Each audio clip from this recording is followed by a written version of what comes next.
हाँ बेटे, कैसे हो? देखो हम लोग स्टार्ट कर रहे हैं elasticity of demand. Elasticity of demand देखो एग्ज़ाम में यहीं पे सारे क्वेश्चन यहाँ से भी क्वेश्चन उठने के चांस हैं। ये मोस्ट इंपॉर्टेंट चैप्टर हो जाता है।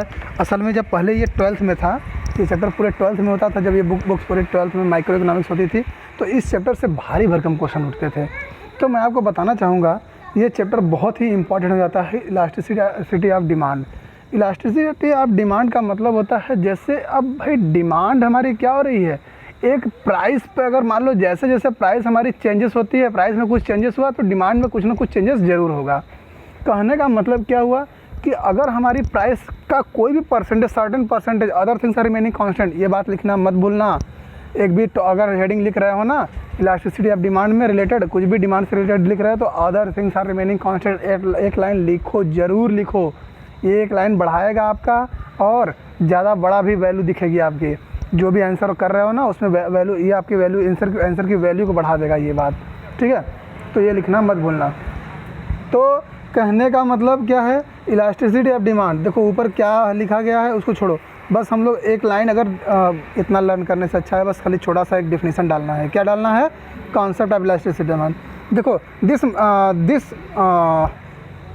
This definition given by professor Marshall. ये डिफिनीसन कौन दिया है? प्रोफेसर मार्शल ने दिया है। देखो इलास्टिसिटी ऑफ डिमांड का मतलब क्या हुआ, अब ये मार्शल ने अपने लैंग्वेज में दिया। क्या लिखा है? मार्शल ने लिखा है the elasticity of demand refers to percentage of change in demand for commodity, percentage of change in demand for commodity with respect to percentage change in any of the factor of affecting demand for the commodity। कोई भी factor आपको क्या कर रहा है? Effect कर रहा है। देखो ये डिफिनीसन में ये एक लाइन इलास्टिसिटी ऑफ डिमांड को लिखना मत भूलना। ये भी जो भी है देखो कह रहा है elasticity of demand percentage change in demand upon percentage change in factor affecting the demand for x. X का मतलब जो भी यूनिट होगा, एक्स कमोडिटी होगी, उसकी जो भी फैक्टर को अफेक्ट कर रहा है। तो क्या क्या हमारे पास फैक्टर है, क्या क्या elasticity of demand, types of elasticity of demand. देखो पहला क्या है? Elasticity of demand. दूसरा क्या है हमारा? एक सेकेंड। प्राइस इलास्टिसिटी डिमांड होता है, income elasticity and cross elasticity. तीन तो पढ़ना ही पढ़ना है। ये तीन टाइप के हैं तो तीनों पढ़ना है। देखो पहला मेन हम लोग के जो सिलेबस में दिया हुआ है तीनों पढ़ना है, बट अभी हम आपको बस आज हम पढ़ाएंगे प्राइस इलास्टिसिटी ऑफ डिमांड, जो कि एग्जामिनेशन पर्पज से most important price elasticity of demand. Sum price कहने का मतलब sum price, change in sum price. तो चेंज सब क्या होगा, उसी के अकॉर्डिंग चेंज भी होगा, हमारा डिमांड भी चेंज होगा। ये क्या हो गया? सम चेंज, कोई भी प्राइस हमारा चेंज होता है तो हमारा क्या होगा? डिमांड भी चेंज होगा। देखो price elasticity of demand means in the degree of demand for commodity with reference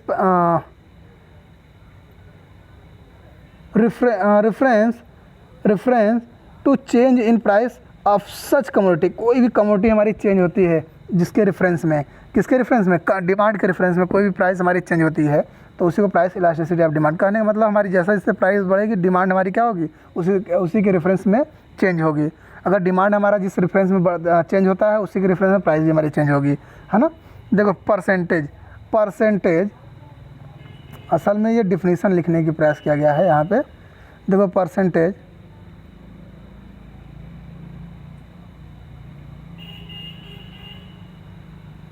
देखो, अच्छा यहाँ के बाद इतना लाइन छोड़ दो, इसको छोड़ो, हटाओ, इसको लिखने की ज़रूरत नहीं है। देखो क्या बोला गया है, ये सब लिखने की ज़रूरत नहीं है, बस इतना लिखो। ये क्या लिखा गया इससे मतलब नहीं है, मतलब हमको कहाँ पर है सर? देखो इतना लिखने के बाद क्या लिखोगे? Elasticity of demand percentage change in quantity upon percentage change in price. इतना लिखो, बस इतना लिखना है सर। इसी को फॉर्मेट में ये लिखा गया है, इतना फॉर्मेट में लिखा गया, लेकिन ये सब लिखना नहीं है आपको। क्या लिखना है? ये सब लिखना नहीं है। क्या लिखना है हमको? लिखना है बस elasticity of demand percentage change in demand upon percentage change in quantity demanded upon quantity demanded है बेटा, ये क्या है quantity demanded upon percentage change in price, percentage change in price.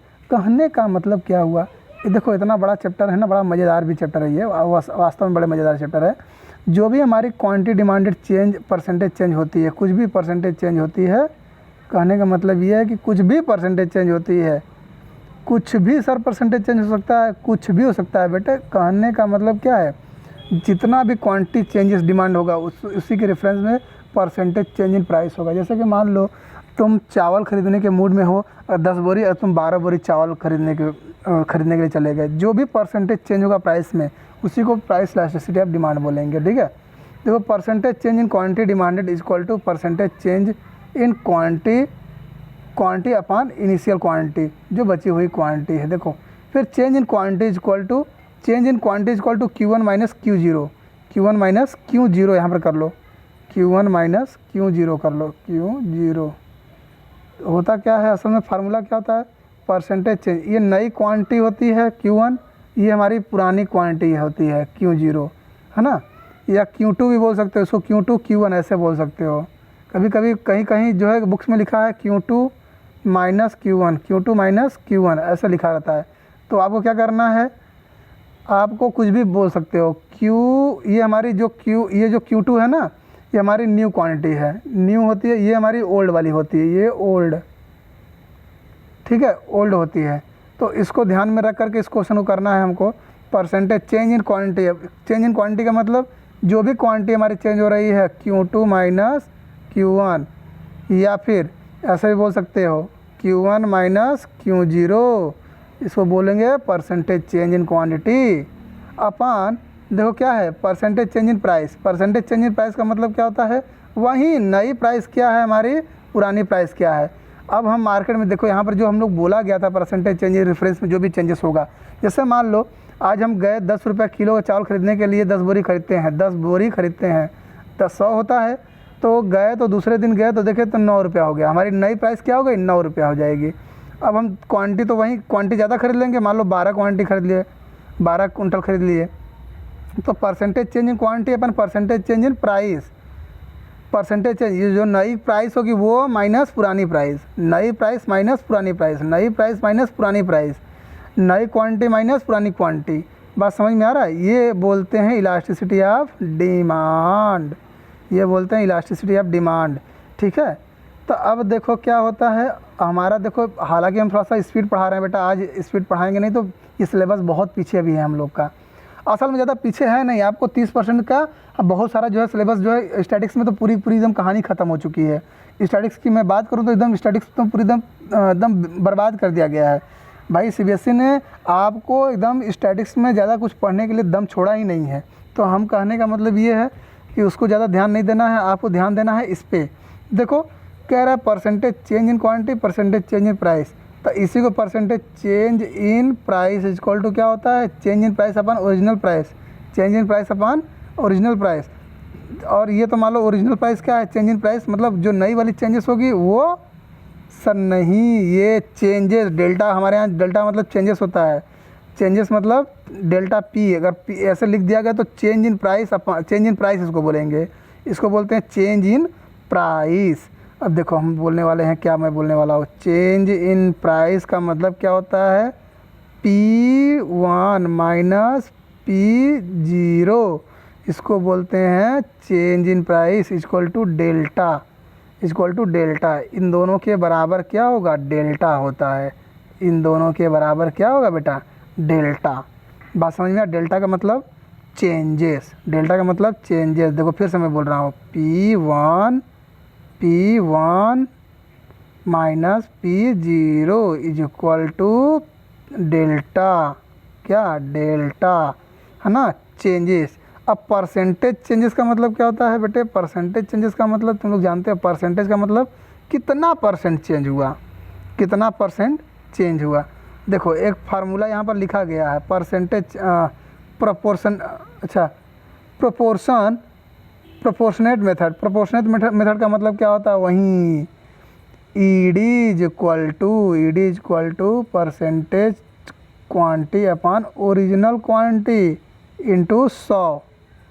100 क्यों किया जाता है बेटा? परसेंटेज, 100 को परसेंटेज से डिनोट कर किया। फिर टोटल, इसी के बटे, किसके बटे? इसी के बटे। टोटल क्या होता है? डेल्टा पी चेंज अपान ओरिजिनल पी इंटू 100। तो कुछ हो सकता है, इसका कुछ बात हो सकती है, ये प्राइस हमारा ऊपर चला जाएगा, किसके बराबर हो जाएगा? तो देखो कैसे बनेगा, तो फार्मूला क्या बनेगा हमारा? E D is equal to, क्या बनेगा? E D is equal to, तो ऊपर से लिखते हैं E D is equal to delta Q upon delta P into P upon Q. देखो ये इतना इंटू 100 होगा सर? नहीं, 100 तो कट जाएगा ना। E D is equal to delta Q upon delta P is equal into P upon Q. Sir ये चेंजेस का मतलब क्या हुआ? चेंजेस का मतलब बेटे यहीं Q1, देखो delta Q is equal to Q1 minus Q0। अब डेल्टा पी बराबर क्या हो सकता है? डेल्टा पी बराबर P1 माइनस P0, ये हो सकता है ना? ध्यान देना इस चीज़ को, मैं जो बोल रहा हूँ इस चीज़ को समझने का प्रयास करना। तो E D is equal to, देखो जो यहाँ पर लिखा हुआ है ये फॉर्मेट को, अगर ये P है बेटे, P को ऊपर ले जाएं, ये कट जाएगा ना, 100 कट जाएगा, 100 कट जाएगा। P हमारा कहाँ चला जाएगा? यहाँ पर चला जाएगा, तो Q के बटे में हो जाएगा ना, Q के बटे में हो जाएगा। ऐसे लिखते हैं ना, Q अपान ओरिजिनल Q डेल्टा Q अपान इंटू P अपान Q, ऐसे बोल सकते हैं क्या? अरे डेल्टा P यहाँ पे करो ना, सॉरी, डेल्टा Q अपान डेल्टा P। तो हाई जो Q है ना उसके यहाँ इधर चला जाएगा, P हमारा बढ़ करके यहाँ पर आ जाएगा, तो P अपान Q हो सकता है, इतना हो सकता है, इसको लिख सकते हो इस फॉर्मेट पे। हालांकि कैलकुलेशन करोगे क्लास 1, 2, 3 में इससे बताया जाता है, तो इसको पढ़ना है। देखो degree of elasticity of demand. Degree का मतलब देखो क्या है? हमारी 4 डिग्री होती है बेटे, 5 डिग्री, 4 डिग्री क्या 5 डिग्री होती है। परफेक्ट